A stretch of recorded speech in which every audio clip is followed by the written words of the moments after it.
Welcome back to Case of the Sunday Scaries. I'm Elise, and my goodness, does it feel so good to finally be saying that again.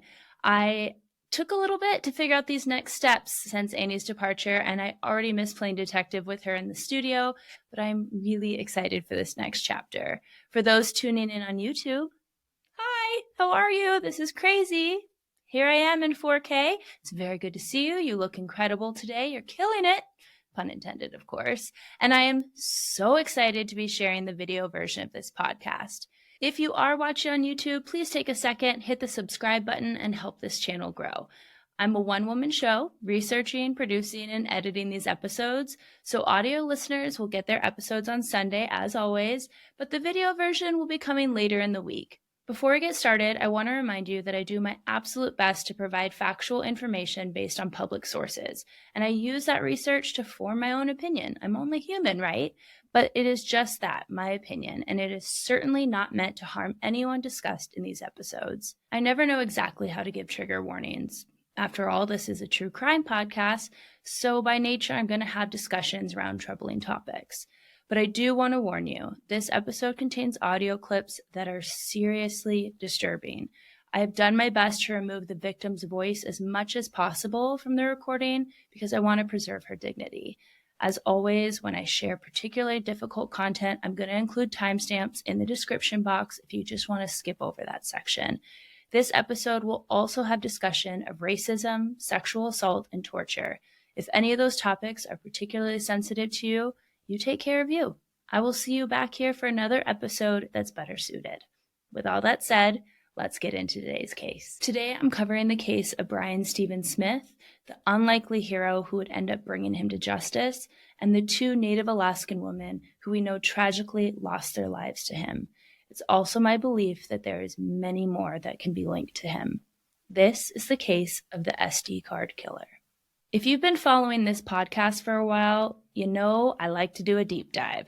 I want to know everything I can about these perpetrators, especially their childhood and adolescent years. While I'm never going to be able to give a why to the senseless, awful things they do later in life, their childhood often gives context or at least indicators for who they would later become. However, because this case didn't get a whole lot of media coverage, there's not a whole lot I could find about Brian Smith's early years. What I do know about Brian Smith was that he was born in the Eastern Cape but grew up in Queenstown, South Africa. I also know that Brian Smith was a racist piece of, well, you know. They say hate is not born, it's learned. But honestly, how would Brian Smith learn this given where he grew up? Didn't make sense to me until I did a bit more digging into what was going on in South Africa during that time. The 2022 census estimates that about 81.4% of the population of South Africa is Black or Indigenous South Africans. Only 5.6% of the population is white. So you would think, obviously, growing up in this environment, that you would learn to appreciate the culture of the majority. Unfortunately, that was wishful thinking on my part. Honestly, I could and probably will do an entire episode just on the apartheid in South Africa. But for now, I want you to understand that before Brian Smith was even born, until the early 1990s, there was a system of institutionalized racial segregation called the apartheid that ensured that South Africa was ruled economically, politically, socially, just everything was ruled by the tiny minority of white South Africans. Citizens were classified by race groups. White citizens had the highest status, followed by Indians, then people of mixed race or just anything that wasn't white or Black. And last on that list, Black people. You know, the ones that make 86% of the population. So frustrating. Actual laws were passed in the early 1950s in South Africa, banning not only marriage, but even sexual relations between different races. Honestly, I could go on and on about this, but this episode would end up being 5 hours long. So we're going to save it for another episode. But you might be wondering, okay, this was a great history lesson, but why is this so important to this case? Well, Brian Smith was born in South Africa on March 23rd, 1971. So it's not much of a stretch to believe that in a place with so much racial divide between white people and literally every other race, that he learned from a very young age to look down on anyone that did not look like him. He would have been indoctrinated with beliefs that white people were superior to basically everyone. And I was shocked to see photos so clearly segregating public spaces by race. This first picture is of a woman leaving a bus station bathroom with a sign above it that reads, "Blacks, Coloreds, and Asians." This photo was taken in 1986 in South Africa. 1986. This isn't something that's in black and white. It's not hundreds of years ago. This is, well, geez, what year are we in? It wasn't that long ago. I'm 36. I was born a year after this picture was taken. The next photo of a beautiful beach with men soaking up the sun has a posted sign that reads, "This bathing area is reserved for the sole use of members of the white race group." This photo was also taken in 1986, and I just can't get over the fact that this was happening during my lifetime. It seems incomprehensible. Brian Smith would have grown up surrounded by this disgusting rhetoric, these signs all over the place, basically reinforcing that white people were better than everyone else and needed these special beaches and special restrooms and all of this nastiness. He would have been surrounded by all of this racial segregation for the majority of his young life. He would have been in his early 20s when the apartheid ended, but I highly doubt the change in legislation would lead to a change of heart in him. In fact, I know it didn't. But we're going to circle back to that in a bit. Brian Smith served in the Army and then worked a whole bunch of odd jobs. A colleague of Brian's named Adrian, who worked with him for a time at a software company, told People magazine, quote, "I would have never guessed. He was one of the more pleasant people I've known. I don't think I've seen him angry or even raise his voice or anything," end quote. He only worked for that software company for about a year before he left to manage guest houses, basically South Africa's version of a bed and breakfast. He also went on to say that Brian didn't stick around anywhere a long time, and I'm sure he didn't, because maybe then, if he had just hung out for a little longer than a year or two in one area, people would see behind his friendly facade to the absolute monster that Brian Smith really was. In everything I researched, it said that Brian Smith did not have any run-ins with the law in South Africa. Yet call it women's intuition or just common sense, but I'm a wee bit skeptical that there might be more to the story. Think about it. Could you imagine? Let's just imagine you're walking up to a seemingly well-adjusted child or teen and say, "Hey, young man, what do you want to be when you grow up?" And they look at you with those beautiful big child eyes and say, "You know, I think I'm going to become a killer. Maybe I'm going to aim high and become a serial killer." That doesn't happen. The reality is that most serial killers follow a pattern of escalation. Many of them start off as peeping Toms because they're going to test and cross the boundaries of what we would think of social norms. And frankly, consider the context of everything we just discussed about what was going on in South Africa during Brian's adolescence. This was a time of political and social upheaval. Do you think anyone would have reported if they saw the neighbor kid peeking through a window? Maybe, but with everything we know now, do we really think a young white boy would have received more than a slap on the wrist? Probably not. And maybe I'm reaching. I'll own it if I am. But I personally find it really hard to believe that someone who would eventually become known as the SD card killer had absolutely no hint of darkness in his past. I think it's just that he never got caught or reported. Brian Smith met his future wife, a bluegrass musician named Stephanie, on an online gaming website. The two started up a romance, got engaged in 2013, and the following year he made the leap to not only get married, but move all the way from South Africa to be with her in Anchorage, Alaska. He had dreams of opening up his own hotel, which is a bone-chilling thought when you find out the details of this case. Stephanie would say in interviews that her husband was very doting, very loving, but you know what else she said when speaking to KTUU News? Wow, try saying that 10 times fast. He also enjoyed taking solo trips all over Alaska. Occasionally, he would go out on these long drives or just explore, while she preferred to stay home. Now, before you go thinking anything about Stephanie, she has been cleared of any involvement in her husband's crimes. We are not going to blame Stephanie for the sins of her husband. I just want you to keep her words in the back of your mind, though, about how much Brian loved frolicking all over Alaska. Alone. You know what I am giving Stephanie the side eye for, though? Stephanie, whose Facebook states that she used to work as an administrative officer at the U.S. Immigration and Naturalization Service in Anchorage. I just can't help but wonder how Stephanie ended up marrying a racist asshat like Brian Smith. Remember when I said we'd circle back to how I knew Brian was a racist piece of... Well, we're here.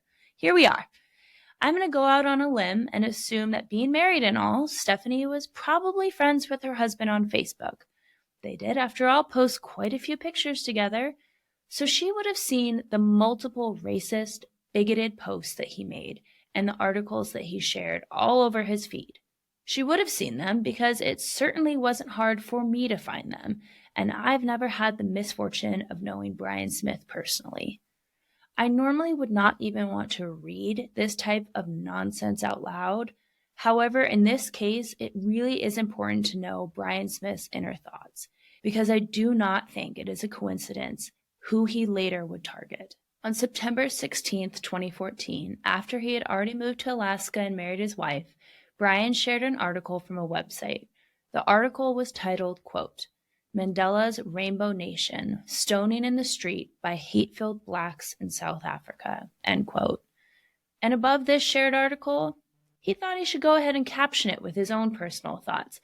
Again, please know that these are his words, not mine. He wrote, quote, Please keep sending money to the blacks in Africa so they can buy soap to wash the blood off their hands. The black Africans are only this blatant about their racism towards whites because we have all these bleeding heart whites who feel sorry for these savages, end quote. I don't even like reading that stuff out loud, but if that wasn't alarming enough, when I tried to revisit the article, now mysteriously taken down, I got to Googling, and I visited the site that the article originated from. And I'm not going to name the site on this podcast because, frankly, they don't deserve the web traffic. And if your phone's listening to you, I don't want anything of that nature popping up on your phone. Let's just say what I found there was beyond shocking. I'm obviously aware that racism is a pervasive issue worldwide, but to see it so blazingly displayed on this website was really upsetting. The site that Brian Smith apparently frequented and felt strongly enough that he wanted to share their articles all over his social media platforms turned out to be a neo-Nazi white supremacist website. It is honestly a cesspool of hatred. They post awful imagery and propaganda while proudly stating repeatedly their belief of a superior Aryan race, which is a very familiar phrase. And it's probably fitting that it's familiar because they also praise Hitler. This website uses racial slurs with the casualness that I would use the word the in a sentence. It is truly, truly vile. To top it off, they even have a whole gallery of their idiot followers' tattoos. And I'm just going to say, maybe you, maybe me, maybe someone should turn that over to the FBI. Because I bet some of those tattoos would match up with descriptions of wanted people. Again, just saying. And to really top off their disgustingness, they even sell merch. Because apparently hate comes with a price tag. And for the low, low price of $14.99 plus shipping, you too can wear your bigotry for everyone to see. All right, I realize I'm getting a little off topic, but these were the sites that Brian Smith was posting and endorsing on his social media. These were obviously the beliefs that he held, that any other race other than white was inferior. So I don't want to rush to judgment, but Stephanie, if I married a man who posted that nonsense, I would be filing some papers in divorce court quicker than you can say irreconcilable differences. But that's just me. Back to Brian. He is in Alaska, and again, he's collecting odd jobs all over the place. Alaska Tire Service, Dow Engineers, and the Marriott Suites. In fact, he was just about to start a new position at the Residence Inn in Anchorage, which chills my bones to talk about because I've actually stayed there during high school sporting trips, and the thought that Brian Smith could be there, greeting me, showing me to my room, Absolutely not. No, thank you. In another statement to the news, his wife said something that really caught my attention. She said that while Brian was working with Dow engineers, it took him all over Alaska to places like the rural villages of Iwanak and New Stoyahar. I know I butchered those names and I practiced. I really did. I even called my dad, who still lives in Alaska. I'm going to look up the pronunciation because I really do want to get this right. How to pronounce news. Stoyahar, Alaska, a great place to visit. Stoyahar, Alaska.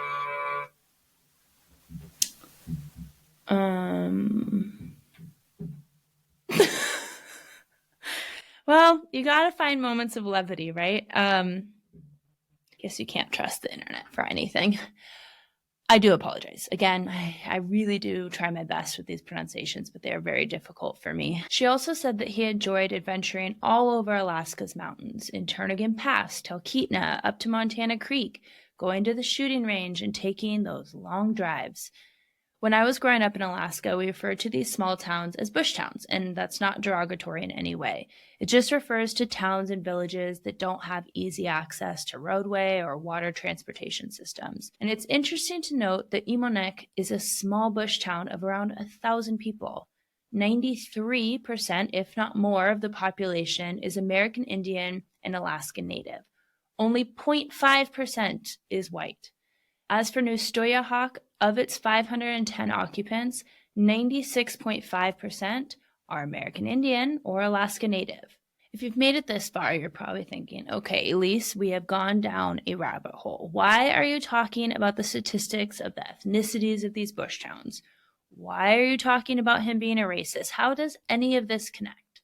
It connects because Brian Smith, who held the belief that any race beyond his own was inferior, was the same Brian Smith who, by his own wife's statements, often traveled solo all around Alaska to these villages highly populated by Native Alaskan people. He went on these solo adventures, exploring the mountains.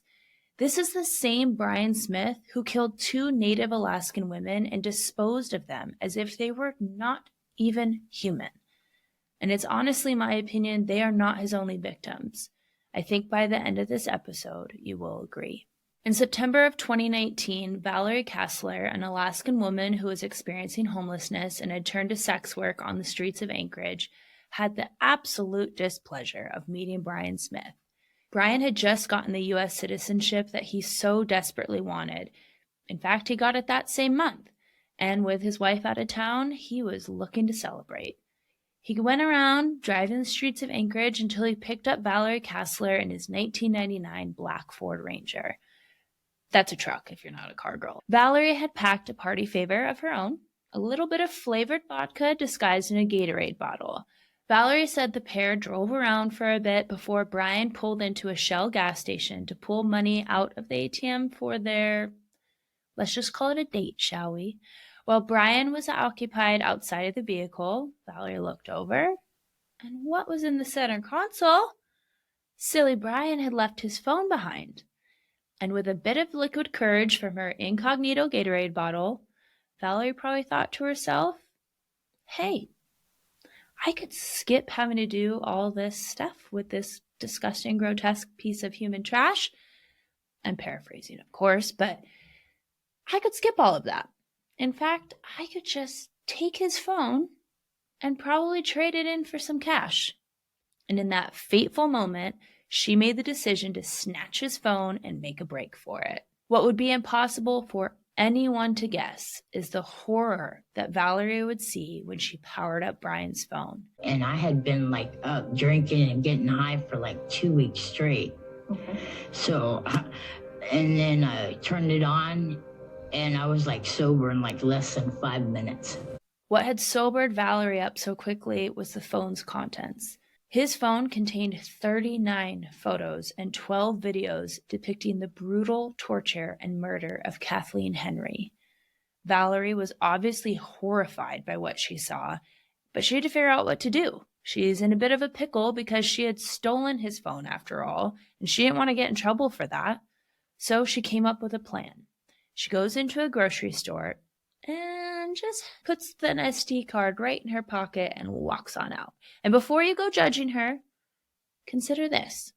She has little to no financial means, so she did what she had to do. And I think that we can all agree, when faced with the potential consequences of taking a maybe $20 SD card in the hopes of catching a horrible murderer, we would all make the same choice, or at least I hope you would. Valerie transferred all of the pictures and videos over to the SD card, and then she scrawls on top of it, "Homicide at Midtown Marriott." And you gotta hand it to her. Valerie is not one to bury the lead, is she? On the afternoon of September 30th, 2019, Valerie called the Anchorage police station. She's like, "Ring, ring. Yes, officer, I happened upon it on the road, an SD card, and I think you're going to need to see it because it has videos of a murder. So I'll be here and I'll wait for you." And we can't blame her for telling a little white lie, right? She thought she was going to get in trouble for not only stealing the phone, but for soliciting sex. So she didn't tell the truth. And I don't blame her. Valerie honestly would become the most unlikely hero in the strangest of circumstances. What Valerie and now the Anchorage police saw on that SD card is something out of Satan's nightmares. In some of the photos, there was a naked woman lying on a carpeted floor. Her left eye was bruised, her lips were bloodied, and she had red marks over her entire face. In one video, a man, who is sure to keep his face out of the frame, slaps, beats, and strangles a woman, all while taunting and ridiculing her. He steps on her throat, he steps on her stomach, poking her in the eye several times, and he touches her body in sexual manners, even going so far to pose her beaten and naked body for the camera. But it's his voice that haunts me. It's devoid of even a hint of empathy whatsoever. And it's the taunting of this woman that he's murdering that just, it truly messed me up. There are times that he patronizes her. "Why won't you just die? Hurry up, I'm getting tired." He continued to strangle her, telling her that she needs to finish his movie, positioning her in particular scenes he wanted to capture, asking her, "Do people need to be taught how to die? 100,000 years of evolution, and you still don't know how to die." He then states, "In my movies, everyone always dies. What are my followers going to think of me? People need to know when they are being serial killed." And to really drive home how little regard he has for the magnitude of the pain he is inflicting on this woman, he then tells her, "You're effing up my drinking time. You're effing up my entire evening. Just take one for the team. Do you realize that I still will have to carry your sorry down to my car and dump you somewhere?" I won't subject you to most of the actual audio, and I've done my best to remove all of the curse words and the sounds from the victim. However, I think it's crucial to hear excerpts from it because I want you to understand the depth of depravity that we're dealing with here. I want you to hear how comfortable this man, if you can even call him that, is with inflicting unspeakable acts of violence on this woman. And I want you to imagine, if you can, that these were the final words that you heard as you struggled to breathe. Yeah, that's it. That's it. Just do it. Just take it. Swallow it. Just do a nimble shot while we get your, do like an angle, like an action shot. Okay,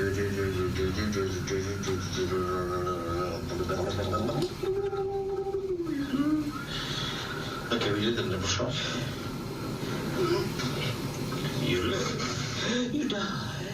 You live. You die. You live. You die.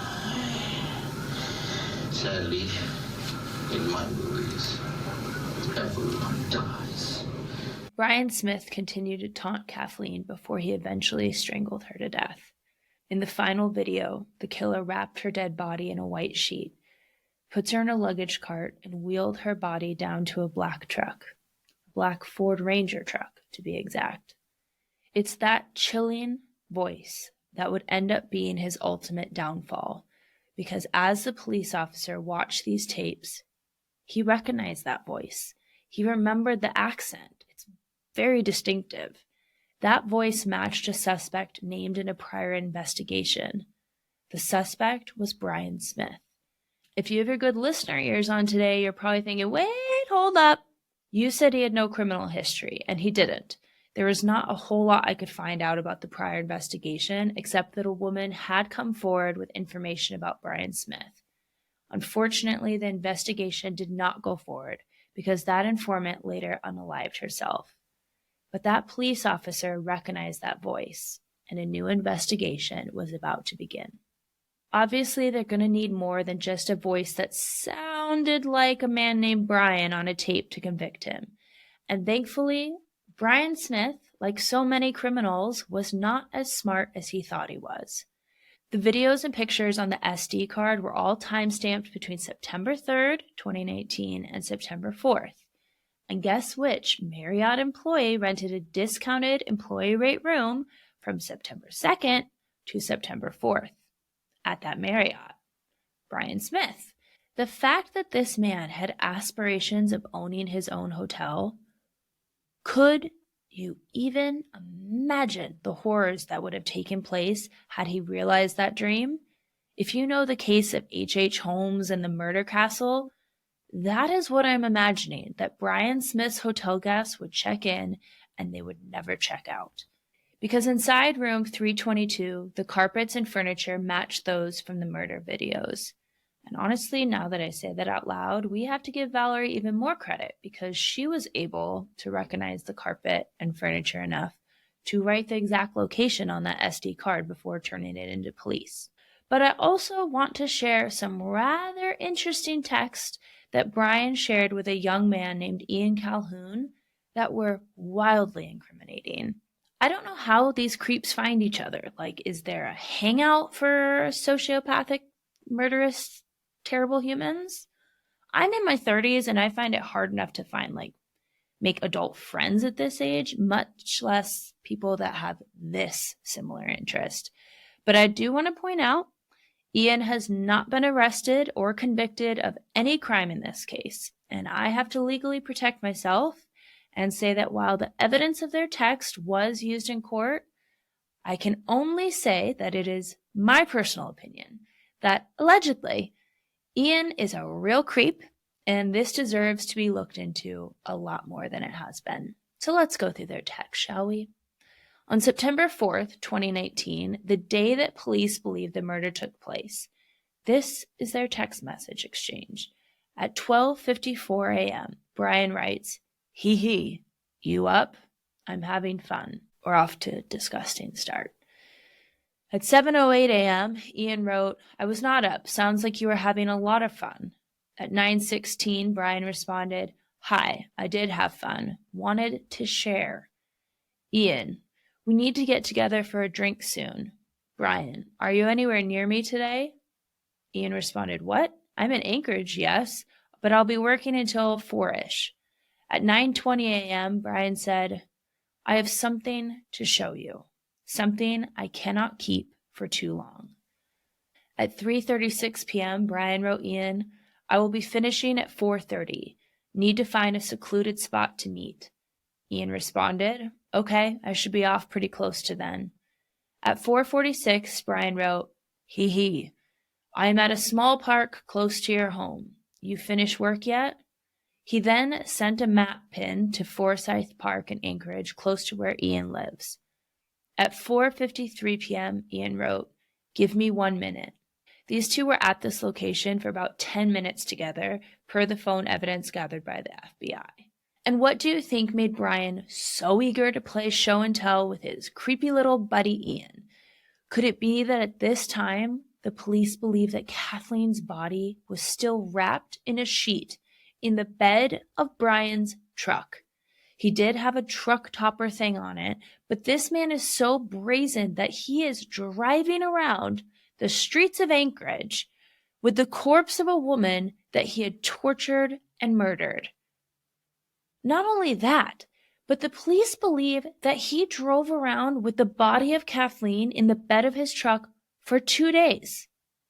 I imagine he probably wanted to sleep in those 2 days, and we know that he checked out of the hotel on September 4th, the next morning, after the police believed that she was murdered. So he must have had to go home, right? Go home to his loving wife while the tortured, beaten body of Kathleen Henry is laying in the bed of his truck, wrapped in a sheet, in his driveway. On October 2nd, the beaten body of 30-year-old Alaskan native Kathleen Jo Henry was found discarded along the Seward Highway. Her cause of death was later ruled as asphyxiation by strangulation. That same day, Brian and Ian had another interesting message exchange, but this time on Facebook Messenger. At 12:55 p.m., Ian wrote Brian. In fact, he sent a link of the KTUU news article about the human remains found on the Seward Highway near Beluga Point, mile 108. Click share article. Sent it right over to Brian. At 12:57, Brian responded, "Oops." Ian then said, "As soon as I saw it, knew I should send you a text." Brian responded, "I'm surprised it took so long. In a few weeks, snow would have covered it." Ian then said, "I was kind of hoping that it would hurry and snow, but that means I'll be in the clear." At 1:20 p.m., Brian wrote him, "There is something else I must tell. I will talk next week, but keep an eye on this about any leads. Can't talk, not alone. Everyone is upset that I am carrying my phone around on vacation." Ian said, "Gotcha, we'll get together soon." While Brian was on his little vacation, the police are putting all of this evidence together, and they are ready to have a bit of a sit-down with Brian. On October 8th, about 6 days after the remains of Kathleen Jo Henry were recovered, Brian Smith was flying home from his little vacation with his wife to the United States Capitol, where they took that photo. He stepped off the plane, and homicide detectives were there ready to meet him. Once they had him in an interview room, police start laying out just some of the evidence they have on him. They start with the pictures of Kathleen Jo Henry. And at first, wasn't me. He denied everything. Denied. He didn't do anything wrong. Well, officer, on second thought, sometimes I pick up a spicy worker to act out some rough sexual fantasies that I have. A lot of people have those fantasies. I just wouldn't ever act them out with my wife. Some loving, doting husband he is, right? But then the police told him that they had an SD card with the videos and pictures on it, even playing him audio from one of the videos. And Brian needs to change his story. I don't remember. That's my truck. That's my truck. That's my voice. That looks like my shoes. I wear jeans usually. It looks like jeans in the picture. I do not. I've got a blank on. If that's me, I've got a total blank. Something's blocking this out of my mind. That's what you came up with, Brian? I love when criminals really overestimate their genius, because no one is buying his story of, I drank too much, I don't remember her, I've never seen her before in my life. Sorry, officer, I can't help you with any of this. So then they present him with more evidence. They showed him photos of Kathleen's body being loaded up into a black truck, a black Ford truck that just so happened to have a partial plate showing in the picture. That partial plate matched Brian Smith's license plate. And this is where Brian got real creative. He said he just woke up, he walked out of this hotel room and found a dead body in his truck. Can you believe it? So of course he's in a panic. He went out and dumped the body so that no one would ever suspect him of any wrongdoing, because he didn't do anything wrong. He just found the body. Sir, how dumb do you think these officers are? I know how dumb I think you are, but how dumb do you think they are? Because I personally know plenty of people who've had a wild night on the town, had a couple cocktails, maybe quite a few cocktails, and not one of those people have woken up and gone, whoopsie daisies. Guys, just went out to my car. Can anyone explain the dead body in my trunk? Anyone? I don't know how it happened. Can't remember. Cannot remember something so horrific as how a dead body ended up in my car. But Brian thought the police would believe this, and I have to give credit to the officer. I don't know how they conduct these interviews with a straight face sometimes, because he didn't miss a beat. Detective Brandon Lee asks him, "Okay, that's your story. Interesting. Why would you not call? A reasonable person would call the police and say, 'Hey, I found a dead body.' What they wouldn't do is wait 2 days, keep the dead body in the back of their car, drive it home, park it in their driveway, and then take it out to a spot, not only dump the body over the guardrail, but then take the other stuff that belonged to the victim and take that and dump it in a different place. What does that look like? And then take pictures of her in the back of your truck. Nobody else could have done that." This back and forth with officers went on for hours, and he refused to confess, even though there was a mountain of evidence against him. So police officers are like, he's obviously not going to confess. We should get him to the jail, process him. I mean, we've got a ton of evidence here. This is our guy. So they're starting to wrap up the interview.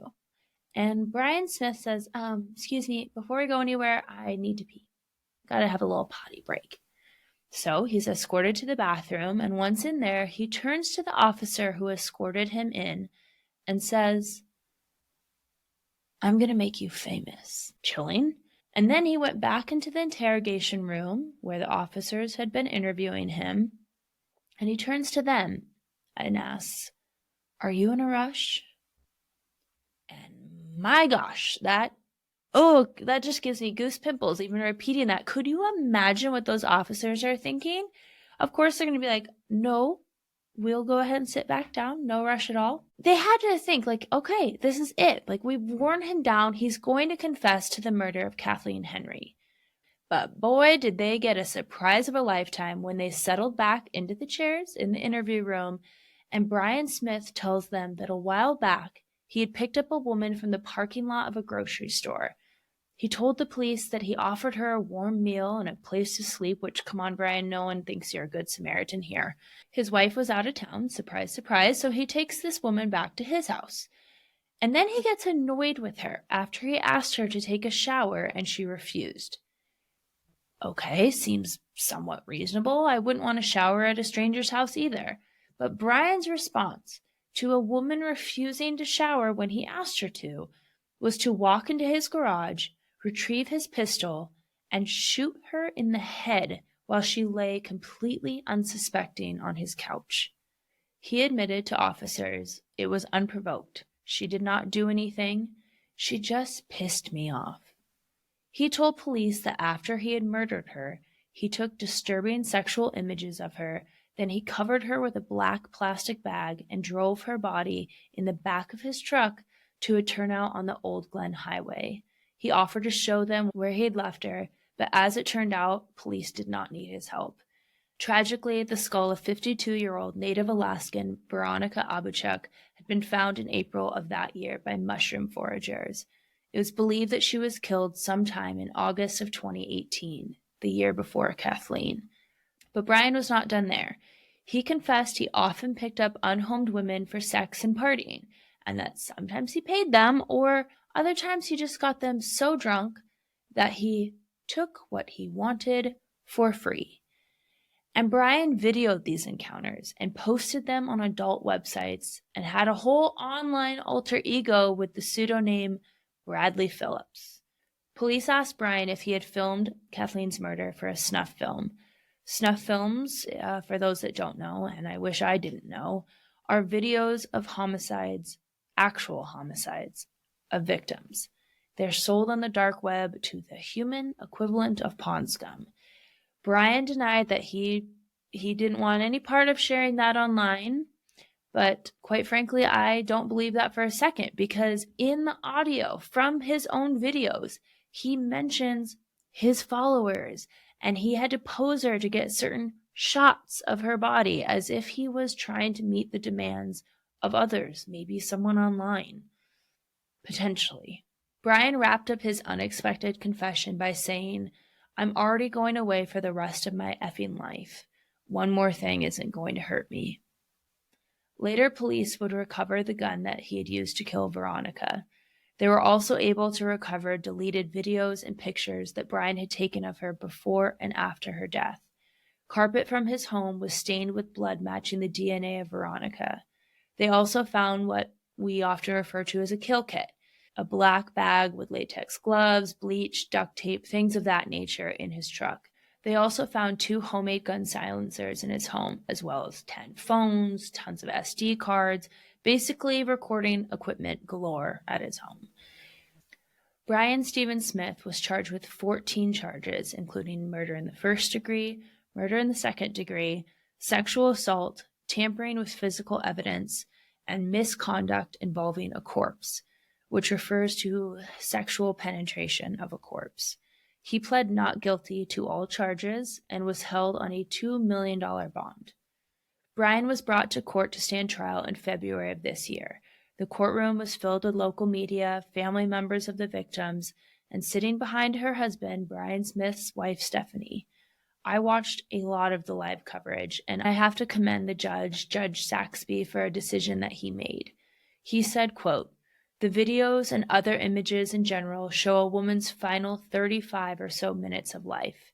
They show her being strangled to death. She's obviously already been severely beaten by the point the videos are being taken, and she's being tortured and played with while she's dying.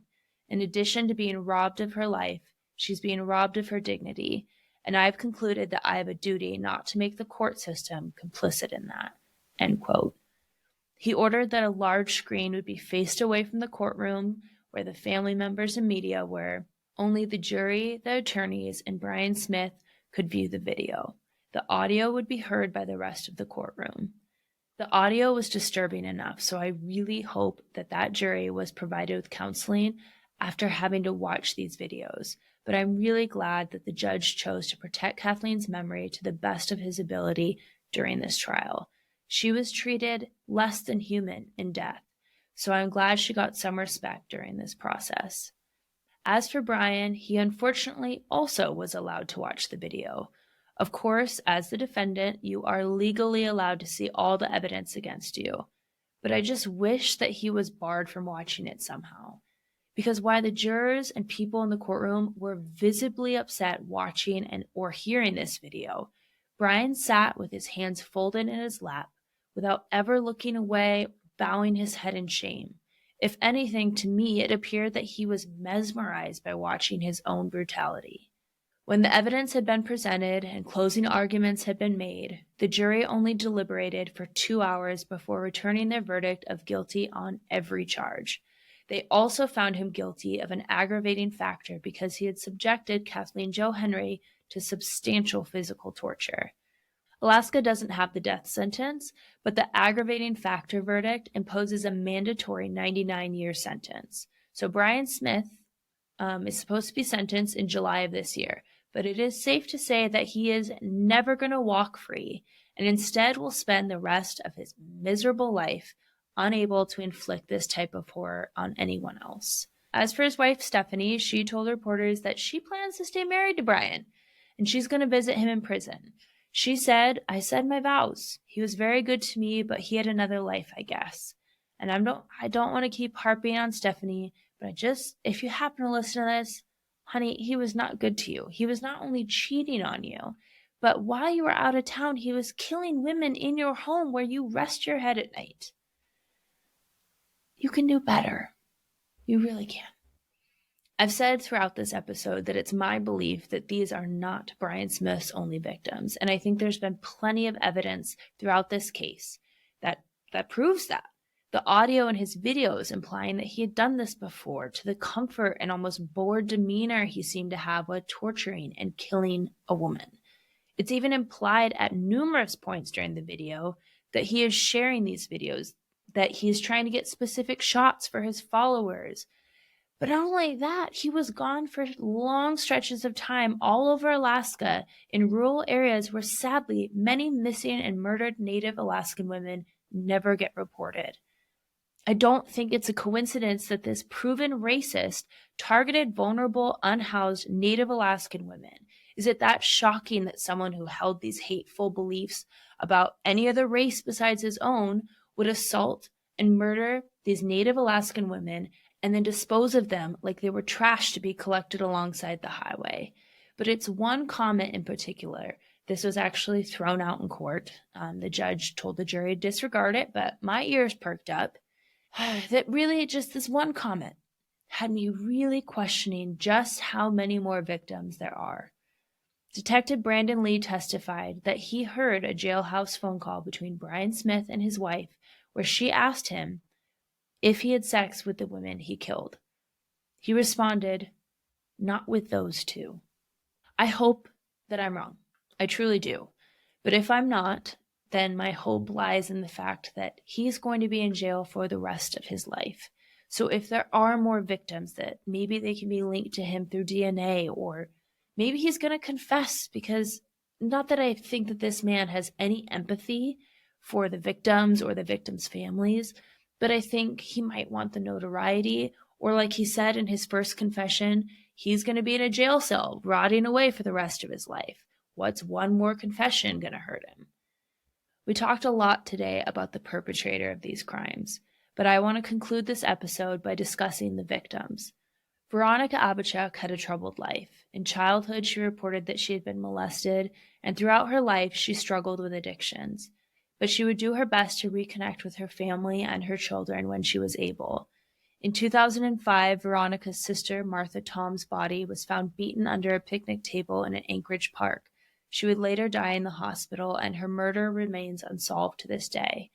Veronica went through a lot of tragedy in her life and had her own demons, but her sister Margie described her as a real nice person who never cussed and didn't have a mean bone in her soul. Veronica deserved so much more than this callous end, murdered for not taking a shower when a man she did not know asked her to. Kathleen Jo Henry was born December 22, 1988 in Bethel, Alaska.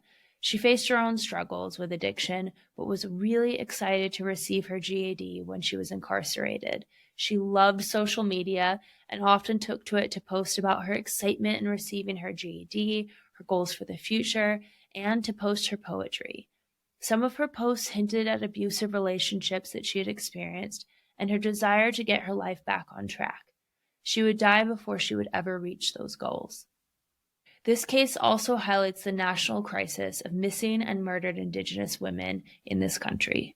According to a report by the National Crime Information Center, in 2016, there were 5,712 reports of missing American Indian and Alaskan Native women and girls. But the U.S. Department of Justice Federal Missing Persons Database, called NamUs, only logged 116 of these cases. 116 out of almost 6,000. In 2018, the Urban Indian Health Institute listed Anchorage as one of the top 3 cities for missing and murdered Indigenous women and girls. Alaska was also ranked 4th in having the highest number of missing and murdered Indigenous people deaths nationwide. Something needs to be done, and there is something you can do to help. I found a creator on TikTok with the username alaska.mmip, and she advocates for MMIP in Alaska, and she has been closely following this case. They've been holding protests for the police to look further into Ian Calhoun. Remember Brian Smith's little texting buddy? Ian was subpoenaed to testify in the trial against Brian, but in the very last moment, like really cutting it close, through his lawyer, he evoked his Fifth Amendment right to not incriminate himself and did not testify. It's my opinion that those text exchanges show that Ian knew what Brian Smith was up to, allegedly even arranging to see the body of Kathleen Henry in the back of Brian Smith's truck. And the Facebook message after her remains were found where Ian said, "But that means I'll be in the clear." In the clear about what? And for what, Ian?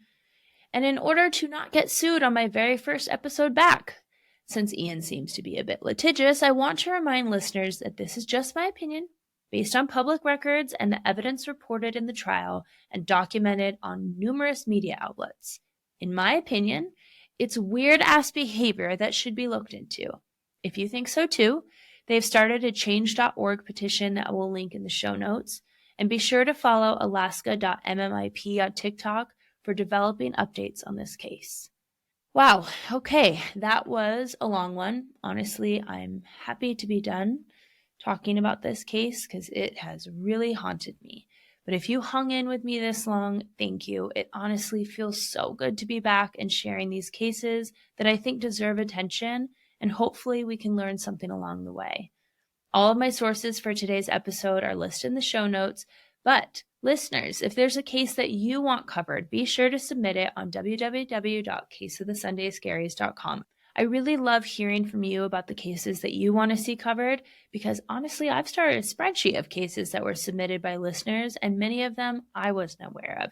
So please, if you want a case covered, feel free to submit it on our website. And in the meantime, please do me a favor, hit the follow, hit the subscribe button on whatever you're streaming this episode on, because I will be back next Sunday with another case that you won't want to miss. Please take care of yourselves, but as always, until then.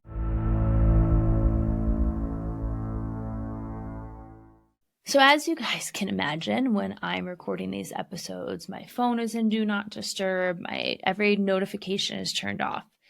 And I have an update. Sadly, it looks like I was right, and while I love being right, you can ask any of my exes, I really, really hoped that I was wrong about my suspicions in this case.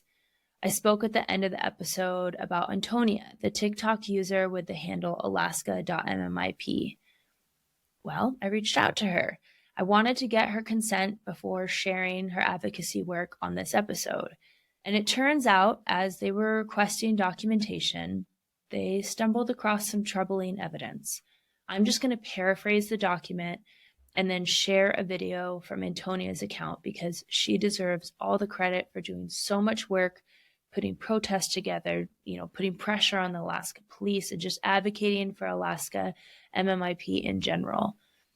I can only say that I really hope this woman is identified and by some miracle we find out she is still alive.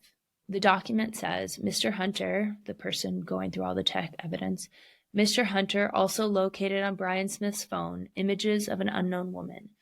The images all depict a female in dark clothing laying on the ground in an outdoor environment. Mr. Hunter indicated that the female had injuries to her face and may be unconscious or deceased. These photos had been deleted from Brian Smith's device. It's believed that these images were taken between September 16th and September 22nd of 2019.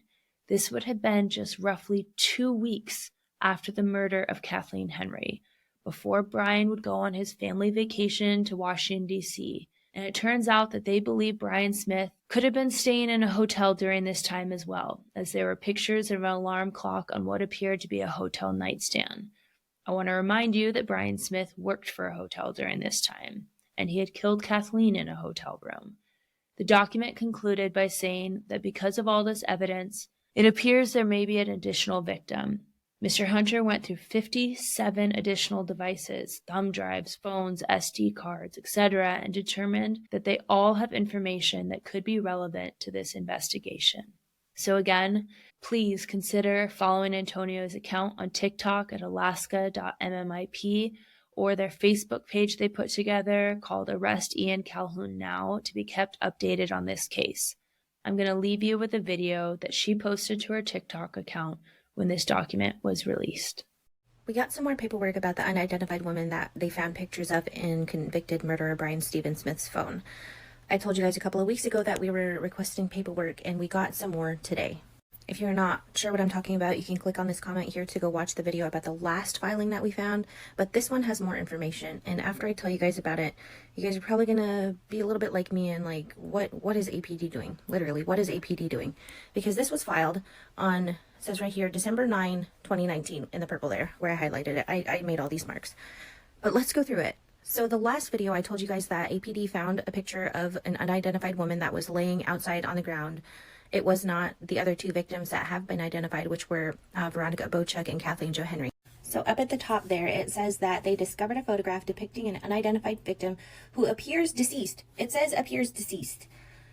And she's located on her back in a grassy area. The photograph appears to have been taken at night, and the victim has capri pants which are pulled down below her waist and marks on her face which could be bruising. And then right here it says that They interviewed him on October 8, 2019, and he was shown this photograph that they found in his phone.